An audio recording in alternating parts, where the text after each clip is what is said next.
I've got another email question for you, Congressman. This one comes from Joe Rush of Goffstown, and Joe asked us, what is your position on illegal immigration and the control of our national borders? Mr. Texas? It's good follow-up question. You know, it'd be pretty tough for any candidate to come by New Hampshire this year and say, I'm for illegal immigration. Everybody's against illegal immigration, and I'm strongly against illegal immigration. But I voted for the immigration bill that came up, and it's a pretty strong bill. It was far from perfect. But building fences and putting machine guns on the border is not my answer to the immigration problem. I don't think you can solve the immigration problem if you don't solve the economic problems. If you don't deal with the welfare state, you won't be able to handle this problem. For instance, there's a tremendous motivation for illegals to come in. One, of course, is to work, and you can't take that away from them. But there's also a strong motivation to bring their families now because they know they're going to get amnesty. And I don't believe in amnesty. That should be illegal because it's breaking our immigration laws. I know as a physician and as an OB doctor that I had been required to go to the emergency room under federal law to be there within 30 minutes to deliver an illegal alien. And they became citizens and automatic benefits. The incentives are too great. If you don't deal with that, the incentives are going to be too high. Whether it's birthright citizenship or whether it's amnesty. But what about them getting on our Social Security? They can get on our Social Security by working 18 months as an illegal. They go back to Mexico and qualify for our benefits. They even talked about opening up a Social Security office in Mexico City. That should be denied. I have a bill that would deny all benefits to illegals. Nothing. They shouldn't have it. I mean, you have to be an American citizen to qualify as far as I'm concerned. Emergency rooms. You know, compassion. Of course. In the old days, like I told you about Santa Rosa Hospital, there was compassion. Nobody even asked who you were. They took care of you. But today, they come to our emergency rooms, very, very expensive. They demand bilingual education. They come to our emergency rooms. They come into our schools, and nobody can deny any benefits. That should be done. That should be denied. At the same time, our welfare system also discourages some of our people from working when they should be working. So the jobs go begging. And they come over. And we need them. You know, some of the industries really need workers. And I have a lot of people coming in. We need more people to come in here and work. We can't find the jobs. They're not trained and they won't work. So it's a major, major problem. But you should enforce the law and deny the benefits. And now that they know they're going to get amnesty, and I'm worried that they will, under the current situation that we have, if we don't change this, I'm afraid that is going to pass, and that's going to compound our problem, it'll compound our economic problems as well because of this runaway spending and runaway deficit and obligations that we have. Congressman, thank you. Let's get back to the live audience questions. We have another question right here, I believe, close to the end. Stand up, tell us your name and where you're from. Marty Bender, I'm from Webster, New Hampshire. I heard the other day that independent voters want more civil liberties and less government spending. So how come the Libertarian Party isn't making much more of an impact? That's a pretty good question. Of course, there was a time when I worked in the Libertarian Party, and it didn't go all that well percentage-wise in numbers. You know, it was mentioned in the introduction that I ran in '88, and people say, well, what percent did you get? How many votes did you get? And, of course, you always have to put a good spin on everything you do.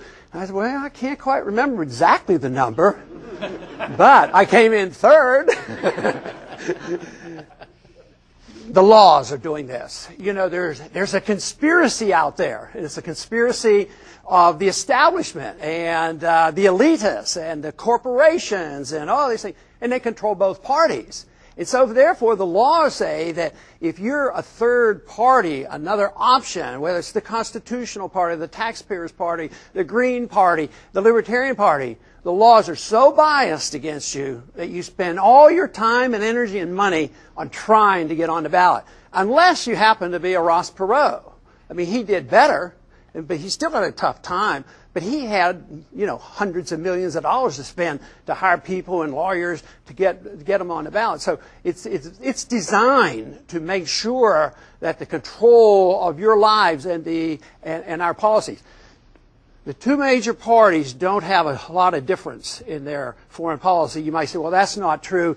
The Democrats right now are trying to stop this war over in Iraq. On non-binding resolutions at the same time behind the scenes, they're all supporting the notion, well, we may well tomorrow have to bomb Iran. So whether it's monetary policy, everybody believes in printing money. How can conservatives have big government and the liberals have big government if you can't print money? You let the little guy suffer from the inflation. Foreign policy and monetary policy, entitlement policy, they're very, very similar. And therefore, the election laws are very, very similar, and that's one of the reasons. But I never want to discourage people, fortunately, and that's why New Hampshire is such a neat place, is that it's a forum where people with different ideas can come and talk. The major candidates right now are talking about $100 million to get off the ground to run a national campaign. I mean, this is big bucks, and the money is controlling the politics of it all, and the people with different options are getting squeezed out. The big question is how many people out there, good people in the Republican Party, good people in the Democratic Party, good people, independents, and third party, how many are out there who are sick of it all? I have a theory. There's a large number out there, and that if they ever could come together, some surprises could occur. Congressman, we've got another email question for you to answer. This one's from the AARP. They ask, as president, how will you move the issues from rhetorical debate to real solutions? Congressman? On what issue, I wonder?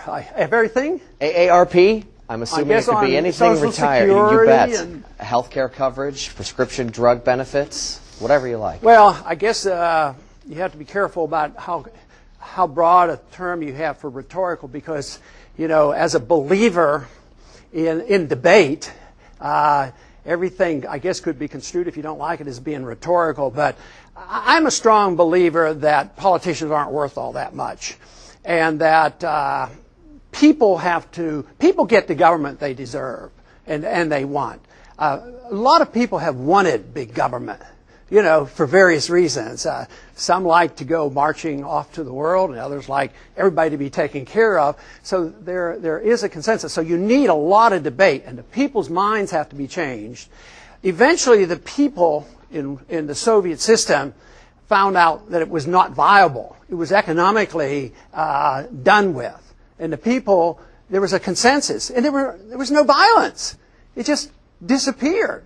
And miraculously, we didn't have to fight them. They had 30,000 nuclear bombs. That's why I argue we ought to be talking to people who don't even have nuclear weapons, So it has to start there. It starts with the people, then it starts with getting better people into Congress. It starts with having a president that's willing to listen and talk about these things. But I put a lot of recognition, I still would as a president, that the Congress should assume more responsibility for itself. I, as a president, for instance, would not be assuming that I had the authority to go to war.